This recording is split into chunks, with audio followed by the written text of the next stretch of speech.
하나님의 말씀을 함께 보도록 하겠습니다. 하나님께서 우리에게 주시는 말씀은 요한복음 20장 19절부터 29절입니다.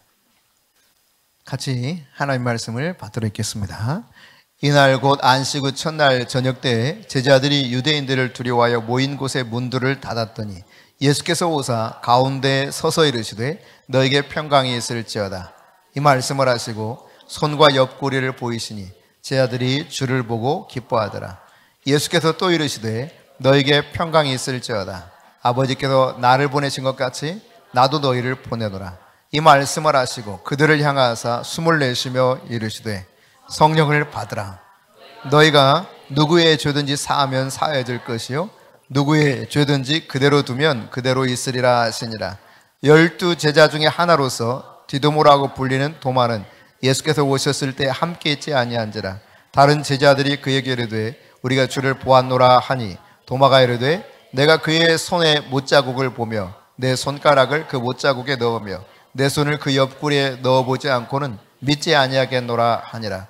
여드를 지나서 제자들이 다시 집안에 있을 때 도마도 함께 있고 문들이 닫혔는데 예수께서 오사 가운데 서서 이르시되 너에게 평강이 있을지어다 하시고 도마에게 이르시되 내 손가락을 이리 내밀어 내 손을 보고 내 손을 내밀어 내 옆구리에 넣어보라. 그리하여 믿음 없는 자가 되지 말고 믿는 자가 되라. 도마가 대답하여 이르되 나의 주님이시요 나의 하나님이시니라. 예수께서 이르시되 너는 나를 본고로 믿느냐? 보지 못하고 믿는 자들은 복되도다 하시니라. 아멘. 네, 오늘 본문에 등장하는 도마에 관한 이야기가 있는 도마가 복음을 전한 인도 땅에 저희들이 다녀왔습니다. 네, 사실 인도는 14억 5천만 명 인구가 있습니다. 세계 제일 많은 인구를 가지고 있죠. 네, 길거리에서 태어나서 길거리에서 죽는 사람만 하더라도 1억 명이 넘습니다. 빈부 격차가 엄청나게 심하고 카스트제도가 법적으로는 무너졌다고 하지만 실존하고 있는 그런 현실이죠. 그런 인도 땅, 참 비참한 사람들은 한없이 비참하고 너무 잘 사는 사람들은 너무너무 부자로 살아가는 그런 인도입니다. 이 땅에 가서 이제 나갈란드에서 신학교 세 군데에서 요한계시록 세미나를 최 목사님께서 하셨고, 또 저는 이제 새벽마다 새벽 예배를 인도하고 주일 예배를 인도한 바가 있습니다. 그리고 인도 제1신부교회와 제2신부교회 방문해서 함께 예배하는 그러한 기쁨도 가졌습니다. 감격이 있더라고요. 네, 함께 예배하는 그 감격을 함께 누리고 왔었는데, 이 인도는 도마에 의해서 복음이 전해졌을 뿐만 아니라 우리나라보다 91년 전 복음이 들어간 그러한 근대 시대에도 복음이 우리나라보다, 그러니까 약 100년 좀 못 되죠. 91년 전에 복음이 들어간 곳입니다. 윌리엄 캐리라고 하는 현대 선교의 아버지라고 일컬어지는 영국의 선교사가 들어가서 복음을 전했고, 이 복음이 우리보다 훨씬 먼저 전해진 땅이 바로 이곳이다라고 하는 거예요.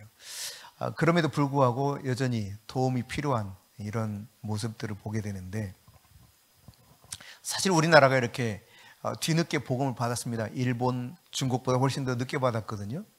그러나 세계 선교 역사 가운데 우리나라만큼 빠르게 복음이 전파되어서 또 많은 사람이 믿게 된 나라도 없습니다. 그 가운데 아주 중요한 선교 정책 중에 하나는 네비우스 선교 정책이었습니다. 자립, 자전, 자치.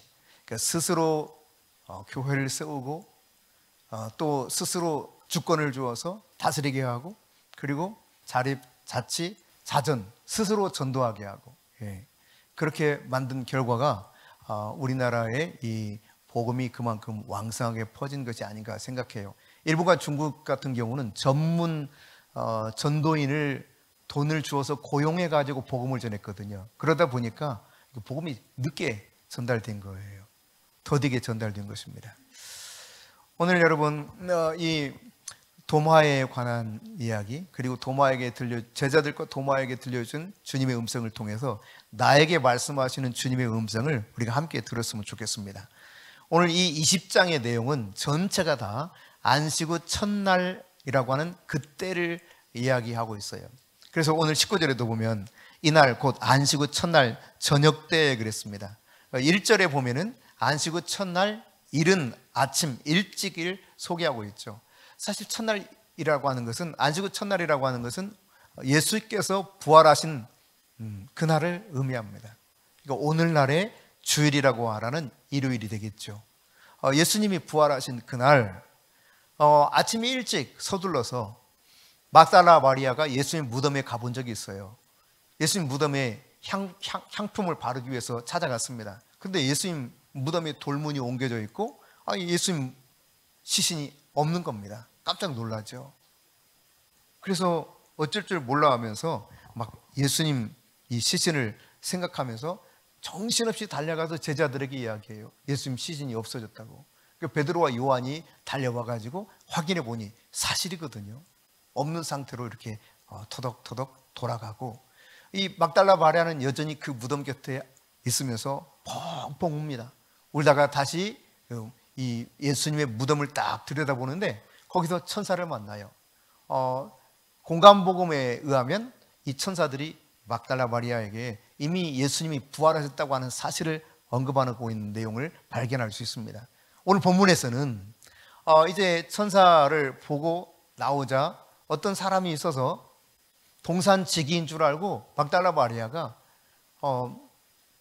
내 주님을 누군가 옮겨갔는데 당신이 알거든 나한테 알려줘라. 그러면 내가 우리 주님의 시신을 내가 데리고 가겠다, 모시고 가겠다 라고 말을 하죠. 그때 예수님께서 마리아야 불러요. 그 음성을 듣자 이 막달라 마리아가 예수님인 걸 그때 깨닫습니다. 그런 다음에 이루어진 일들이 이제 19절 이하의 이야기인데, 막달라 마리아가 즉시 돌아가서 내 주를 내가 봤다는 거예요. 부활하신 예수님 내가 만났다라고 말합니다. 그런데 여러분, 이 소식을 들었던 제자들의 반응이 무엇인가? 여러분, 제자들은 19절에 보니까 저녁 때에 제자들이 유대인들을 두려워해서 어떻게 했다고 합니까? 문들을 다 닫아버렸다는 거예요. 여기 닫았다라고 하는 것은 칼레이오라는 단어를 씁니다. 그러니까 문을 그냥 닫아두었다라는 의미가 아닙니다. close라는 단어가 아니라 lock이라고 하는 단어를 쓰고 있어요. 아주 폐쇄시킨 겁니다. 아무도 들어오지 못하게 꼭꼭 닫아버린 거예요. 왜? 예수님 부활하신 그 소식을 들었지만 그들이 아직 확신하지 못하는 가운데 자칫하면 시신을 훔쳐갔다는 그러한 누명을 쓸 수도 있고 여러 가지 두려움이 막 몰려오는 것이죠. 궁극적으로는 사실 죽음에 대한 두려움이겠죠. 인간이 죽음을 눈앞에 두면 대부분 다 두려워합니다. 예수님이 십자가 감당하기 전 빌라도 법정에서 신문을 받을 때 어땠습니까? 요한과 베드로 외에는 다 도망쳐서 제자들이 없었습니다. 뿔뿔이 다 흩어졌죠. 그리고 부활하신 예수님, 그분이 지금 나타나셨다고 하는데도 여전히 두려움 가운데 문을 걸어 잠그고 있습니다. 그때 여러분, 오늘 본문에 보면 예수님이 그들 가운데 나타났습니다. 자, 19절 하반절만 읽어봅니다. 모인 곳에 문들을 닫았더니 예수께서 오사, 계속해서 마지막 끝부분, 서서 이르시되 너에게 평강이 있을지어다. 주님이 이렇게 두려워하는 가운데 문들을 폐쇄시키고 벌벌 떨고 있는 제자들 가운데 나타나셔서 첫 번째 말씀하셨던 것, 어떤 말씀하셨다고요? 너에게 평강이 있을지어다. 이 평강이라고 하는 단어는 샬롬이라고 하는 히브리어 단어를 바꾸어서 표현한 에이렌의 단어입니다. 여러분, 건강하기를 원하시죠? 네, 좀 부유해졌으면 좋겠죠? 네, 또 좀 지혜로웠으면 좋겠죠? 이 외부적인 모든 이런 복과 더불어서 내 마음도 평안했으면 좋겠죠? 네, 이 모든 것을 포함한 것이 바로 샬롬 에이렌입니다. 평강이에요, 평강. 단순히 내가 좀 편안해 이런 의미가 아니라는 이야기입니다.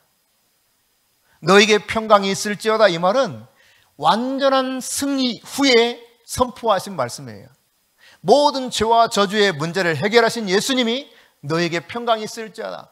너희들이 원하는 죄와 저주로 인해서 빼앗겼던 모든 것들을 다시 외부적으로 회복될 뿐만 아니라 나아가서 너희들의 내면 안에도 온전한 평안이 있을 수 있도록 이 모든 것이 회복되는 최고의 복, 이것이 있기를 원한다 그랬습니다. 부활하신 예수님의 일성입니다. 오늘 여러분 제자들에게 주신 말씀은 동일합니다. 여러분에게 지금 말씀하시는 거예요. 너희에게 평강이 있을지어다. 여러분에게 평강이 있기를 축복합니다. 부활하신 예수님이 있다고 하는 사실은, 나와 그분이 함께하고 있다는 사실은 완벽한 승리를 이루시고 그분이 모든 죄와 저주를 문제를 해결하신 가운데 선포하신 최고의 복을 지금 이야기하고 있습니다. 그런 복을 선포하신 예수님께서 계속해서 보시면 손과 옆구리를 보여주십니다. 실제로 못자국을 보여주시는 거예요. 창자국을 보여주시는 거, 보라는 겁니다. 지금 문이 폐쇄되어 있는데 예수님이 나타나셨어요. 다시 말해 시공간을 초월해서 예수님이 들어오신 것입니다. 도무지 사람은 그냥 들어올 수 없는데 그 공간의 장애를 뛰어넘어서, 시간적인 장애도 다 뛰어넘어서 주님이 제자들에게 찾아오셨고, 여기에 대한 의심을 풀지 못하는 저들에게 사실은 손과 이 옆구리를 보여주면서 못자국과 창자국을 보고 확인시켜 주었죠. 그리고 너희들을 내가 보낸다라고 말합니다. 예, 여기 보니까 다시 한번 너희에게 평강이 있을지어다 선포하셔. 21절에 너희에게 평강이 있을지어다 그렇게 선포하시고, 아버지께서 나를 보내신 것 같이 나도 너희를 보내노라 말씀하고 있습니다. 여기 보낸다라고 하는 것은 펜포라고 하는 단어를 써요. 그러니까 대표자로 보낸다는 이야기입니다. 예수 그리스도를 대표하는 자로, 하나님 나라를 대표하는 자로 세상 가운데 보낸다는 이야기예요. 여러분, 이 제자들을 일컬어서 다른 말로 뭐라고 표현하죠? 사도라고 그러죠. 사도라고 하는 것은 아포스톨로스, 보냄을 받은 자라는 뜻입니다. 세상에 예수 그리스도를 대표해서, 대신해서 보냄을 받은 존재가 사도들이에요. 이 사도들에게 너희들 내가 보낸다, 아버지께서 나를 세상에 보낸 것처럼 나도 너희들을 보낸다라고 말하고 있습니다. 자, 그런데 여러분, 평강이 없이는 세상 가운데 나갈 수가 없어요. 또한 세상에 나가서 이 보냄받은 자로서의 사명을 온전하게 감당하기 위해서는 무엇이 필요한가를 주님 너무 잘 아셨습니다. 그래서 두 번째 말씀하신 것이 무엇입니까? 네, 오늘 이제 22절 말씀 같이 읽습니다. 이 말씀을 하시고 그들을 향하사 숨을 내쉬며 이르시되 성령을 받으라. 두 번째 말씀이에요. 성령을 받으라는 것입니다. 성령의 이 은혜가 없이는, 성령의 역사가 없이는 진정한 변화가 일어날 수가 없습니다. 내가 아는 지식으로 하나님의 말씀대로 살 수 있는 능력이 내게 나타나는 것이 아니라는 이야기예요. 성령이 내게 임해야, 성령의 능력을 따라서 살아야 내가 진짜 변화를 받아서 보냄받은 그 사명대로 살 수 있는 것입니다. 너에게 평강이 있을지어다 말씀하시고, 내가 하나님이 나를 보낸 것처럼 나도 너희를 세상에 보낸다 말씀하셨는데, 보내시는 주님께서 하시는 말씀이 성령을 받아라. 숨을 내쉬면서 성령을 받으라 그러셨어요. 여러분, 세상에 우리가 살아갈 때 그리스도인으로서 능력 있는 삶을 살기 원한다면 성령이 필요하다는 사실이에요. 성령 없이는 능력으로 살 수가 없습니다. 성령 없이는 내가 진정으로 변화될 수가 없습니다. 성령을 받으라 주님 말씀하셨죠. 예수님의 죽음이라고 하는 것은 사실 성령의 역사를 내가 맛볼 수 있는 길을 다 여신 사건입니다. 예수님이 죽으심으로 말미암아 우리의 죄와 저주와 허물을 다 담당하셨어요. 그리고 부활하신 그 주님이 성령을 보내주신 것입니다. 이 성령의 능력으로 살 수 있는 길을 열어주신 거예요. 복음을 온전하게 전할 수 있는 힘, 그것도 바로 성령 통해서만 가능한 것이죠. 더불어서 23절에 보니까 같이 읽습니다. 너희가 누구의 죄든지 사하면 사해질 것이요 누구의 죄든지 그대로 두면 그대로 있으리라 하시니라. 예, 죄를 사하는 권세도 허락해 주고 있는 걸 볼 수 있습니다. 성령이 있으면 성령께서 거룩한 영이시기 때문에 죄를 인지하게 만들어요. 자복하게 만들어요. 회개하게 만듭니다. 그리고 하나님의 용서를 받을 수 있는 은혜를 주십니다. 내가 성령 받게 되면 내가 그렇게 변화되어 하나님의 은총 가운데서 죄를 깨닫고 죄를 자복하고 죄 가운데서 벗어나는 삶을 살 뿐만 아니라 다른 사람들이 나를 통해서 또다시 그 거룩한 삶으로 나아갈 수 있는 은혜의 길이 열리는 것이죠. 자, 예수님께서 그렇게 말씀하셨는데 문제는 여기에 오늘의 주인공이라고 할 수 있는 도마가 없었던 거예요. 하필이면 부활하신 예수님을 다른 제자들은 만나서 창자국도 보고 손에 못자국도 봤는데 이 도마는 그 부활하신 예수님을 만나지 못했습니다. 무슨 일인지는 모르지만 그 자리에 없었습니다. 그러니까 제자들이 부활하신 예수님을 만났다는 겁니다. 근데 도마가 뭐라고 말합니까? 24절 25절입니다. 시작. 12제자 중에 하나로서 디두모라 불리는 도마는 예수께서 오셨을 때 함께 있지 아니한지라. 다른 제자들이 그에게 이르되 우리가 주를 보았노라 하니 도마가 이르되 내가 그의 손에 못자국을 보며 내 손가락을 그 못자국에 넣으며 내 손을 그 옆구리에 넣어보지 않고는 믿지 아니하겠노라 하니라. 예, 못 믿겠다는 거예요. 직접 내가 눈으로 봐야 되겠고 그 못자국 내 손으로 만져봐야 되는 창자국 내가 그 창 찔린 그 자리에 손가락을 넣어보겠다는 거예요. 여러분 도마가 어떤 사람입니까? 예수님의 제자입니다. 디두모라고 하는 도마가 그랬는데 디두모는 헬라어고 도마는 히브리어입니다. 같은 뜻입니다. 쌍둥이라는 뜻이에요. 쌍둥이. 그러니까 쌍둥이 중에 한 사람이 예수의 제자가 되었는데 그는 갈릴리 출신입니다. 예수님 제자가 되었다고 하는 것은 다 포기하고 예수님 따라 살았다는 거 아니겠어요? 3년 이상 예수님을 쭉 따라다니면서 예수님과 함께 동고동락했습니다. 열심히 있는 제자 중에 한 사람이었던 것이죠. 12명 중에 하나였으니까요. 그런데 이 도마가 오늘 뭐라고 말하고 있는 것입니까? 그 열심히 있지만 내가 직접 그 부활하신 예수님 창자국에 손가락 집어넣고 내 못자국 직접 내가 보지 못하는 나는 못 믿겠다는 것입니다. 여러분 이렇게 열심히 있는 사람도 믿지 못하게 되는 일이 있어요. 열심히 있는 삶을 살아가지만 그러니까 열심히 예수를 믿는 것처럼 보입니다. 그런데 정작 주님의 존재에 대한 불신이 여전히 있어요. 주님이 나를 사랑하시는가에 대한 불신이 여전히 나를 괴롭힙니다. 나의 기도를 들으실까? 내 사정을 아실까? 나를 정말 사랑하시면서 나로 하여금 당신의 뜻대로 살 수 있는 은혜를 부어주실까? 여러분 이런 의심을 계속 가지는 거예요.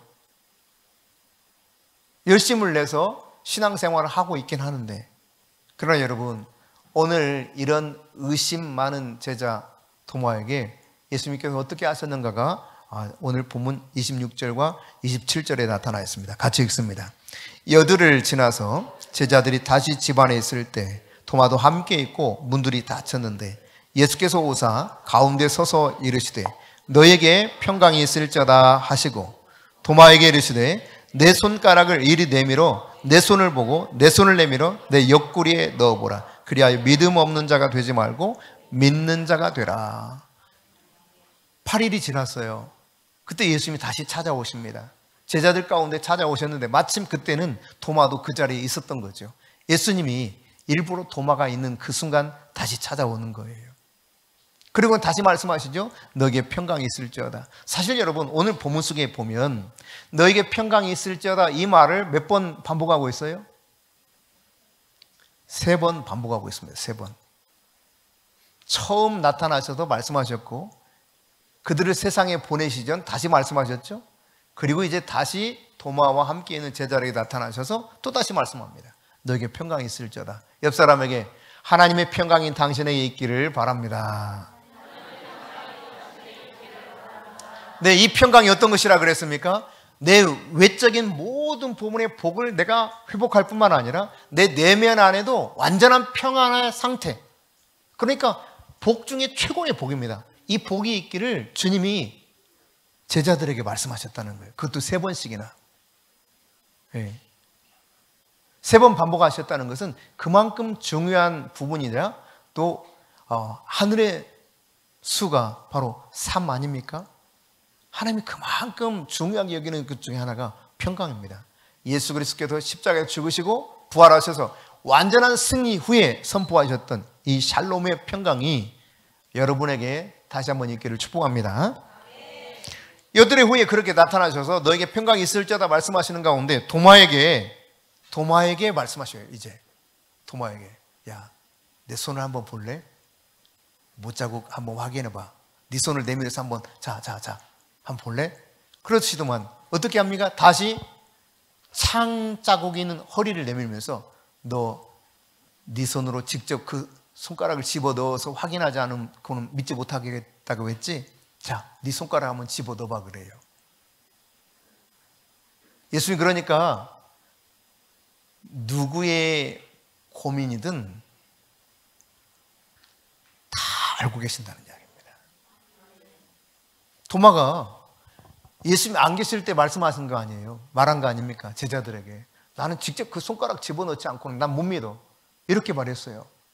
그런데 그 고민하는 문제, 아직 풀리지 않은 의심, 불신하는 상태에 있는 이 도마를 주님께서는 직접 찾아오셔서 만나주시는 가운데 이 도마의 믿음을 회복시키고 있다는 사실입니다. 예수님이 여러분으로 하여금 의심하지 않도록 찾아오셔서 여러분을 도마처럼 만나주시고 확신하게 하는 놀라운 일이 있을 줄 믿습니다. 왜 도마만 그러겠어요, 여러분? 여러분 한 사람 한 사람을 위해서 예수님이 십자가에서 피 흘려 희생하셨는데, 그리고 자녀 삼아 주셨는데, 그러므로 여러분이 고민하고 여러분이 의심하는 문제가 있다면 주님 앞에 고백할 때 주님은 그거 듣고 계시고, 여드레 지나서 도마에게 찾아오셨던 것처럼 가장 합당한 때에 여러분이 찾아오셔서 여러분을 만나주시고 여러분의 그 궁금한 문제, 아직도 믿지 못하는 문제, 풀리지 않은 그런 여러 가지 복잡한 이런 상황들에 대해서 반드시 해결해 주실 것입니다. 사실 여러분, 도마에 관한 이야기는 마태복음, 마가복음, 누가복음에 나타나 있지 않습니다. 단지 그를 제자 삼았다라고 하는 것만 표현되어 있어요. 유일하게 요한복음에만 도마에 관한 이야기가 등장하거든요. 먼저 요한복음 11장에 도마에 대한 이야기가 나옵니다. 디두모라고 하는 도마가 다른 제자에게 말하기를 우리도 주와 함께 죽으러 가자 이렇게 이야기했는데, 이때 상황은 어떤 상황이냐면 나사로가 지금 병들었다고 해서 소식을 들었어요. 근데 예수님이 자꾸 늦추시죠. 나사로가 잠들었다, 우리가 깨우러 가자 그럽니다, 예수님이. 그러니까 진짜로 잠들었다면 이제 깨우는 건 당연하다고 생각했어요, 제자들은. 그러나 이것은 예수님께서는 죽은 것을 그렇게 말했다 그랬습니다.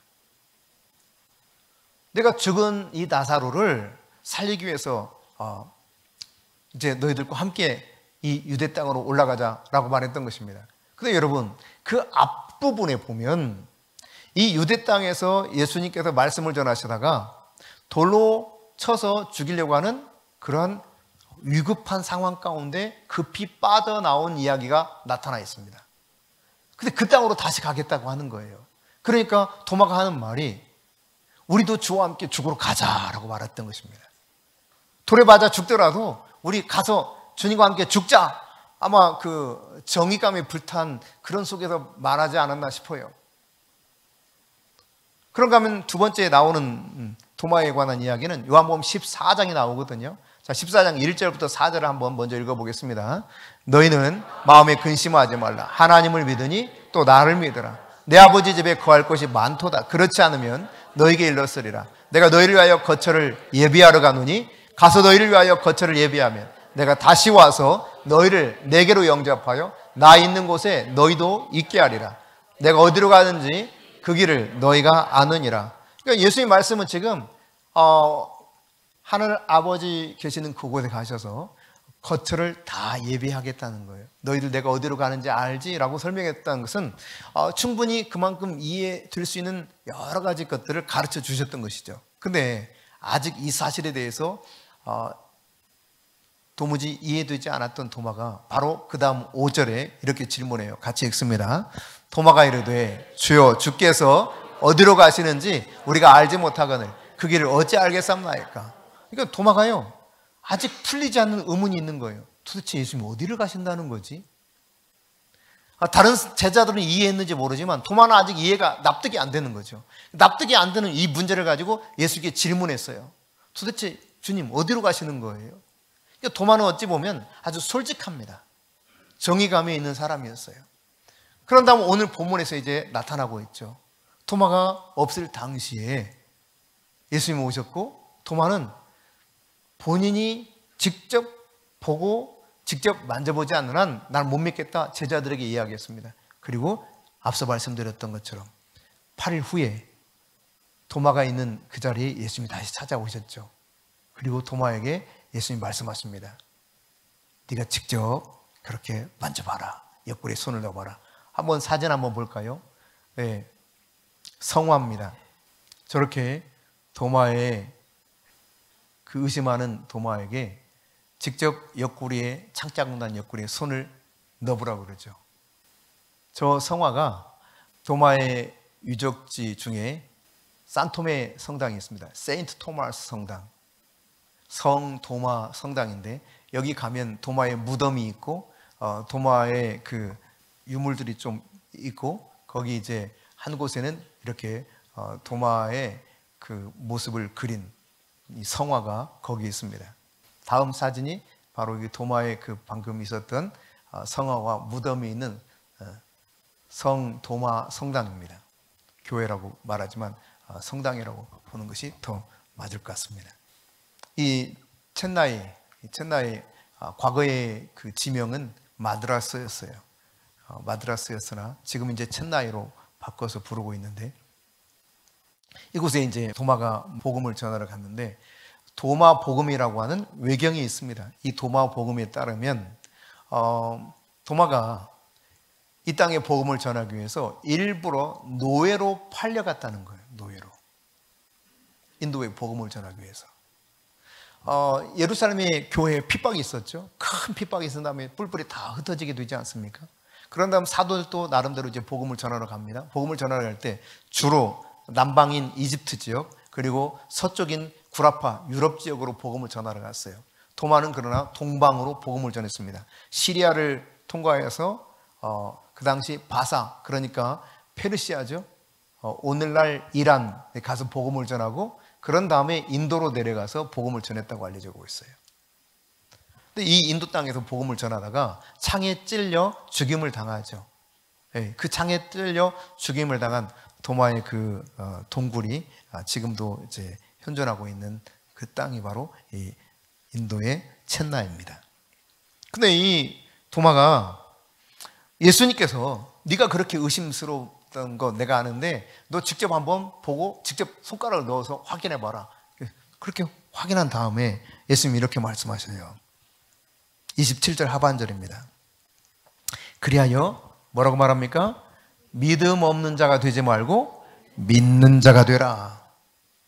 이게 세 번째 말씀하셨던 겁니다. 첫 번째 평강이 있을지어다. 두 번째 성령을 받으라. 세 번째 믿음 없는 자가 되지 말고 믿는 자가 되라. 옆 사람과 같이 이야기합니다. 믿음 없는 자가 되지 마시고 믿는 자가 되시기 바랍니다. 네, 의심하지 말고 믿으라는 이야기예요. 더 이상 의심하지 말고 만일 네가 의심한다면 의심하는 그 문제 내가 풀어줄게. 도마에게 말씀하셔서 찾아오셔서 직접 옆구리에 손가락을 넣어보게 하셨던 주님은 여러분이 의심하는 문제에서도 여러분이 정말 간절하게 이 문제를 해결받기 원한다면 반드시 주님이 찾아오셔서 여러분의 문제 속에 개입해 주실 것입니다. 만나 주실 거예요. 만일 도마만 만나 주신다면 그분이 좀 여러분을 되게 차별하는 거죠.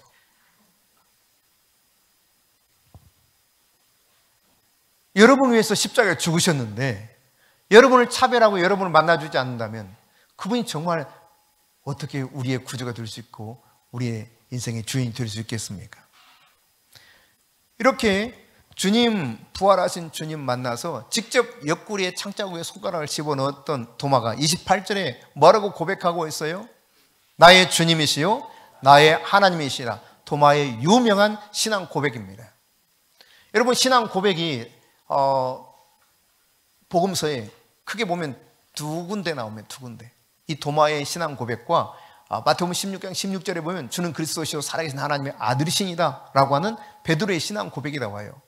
베드로는 그가 혈육이 아닌 하나님이 그에게 알려주셔서 주님의 존재에 대해서 깨닫게 되었는데 그리스도 메시아일 뿐만 아니라 하나님의 아들이라는 사실을 발견했습니다. 그런데 도마는요, 나의 주님이시요 나의 하나님이시다 이렇게 고백하죠.